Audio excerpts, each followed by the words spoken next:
Ah, good old F1. The sport that gave us the uncharted dominance of Mercedes and the absolute genius of Pastor Maldonado. Seriously, though, not enough is said about how Mercedes just turned up for the 2014 season, absolutely nailing the engine regulations, and then proceeded to win 8 constructors' titles in a row. What if I told you that their victory wasn't just a stroke of luck? What if there was more to the story? Buckle up, because the history of Formula One is full of twists and turns, and I'll reveal the truth behind Mercedes' success a little later, because before that, the sport has had several other notable incidents, like rivalries going up in flames. Literally, I'm looking at you, Ayrton and Allen, governing bodies fighting each other, actual deaths on track, and of course Walter Costa delivering the greatest question in the history of questions. Take a break.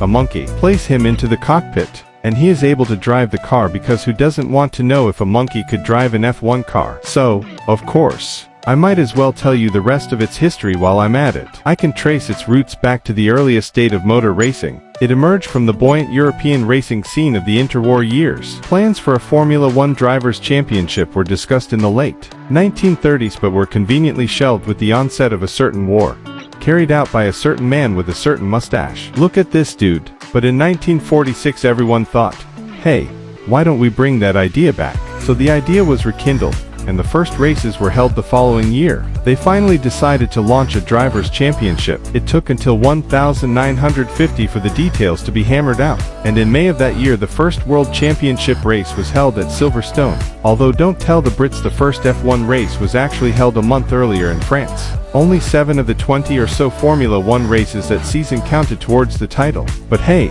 at least they were up and running. Even as more races were included in the championship, there were still plenty of non-championship Formula One races, because why not? Let's have some races that don't even count towards anything just for the vibes. Non-championship races continued until 1983, when rising costs ruled them unprofitable.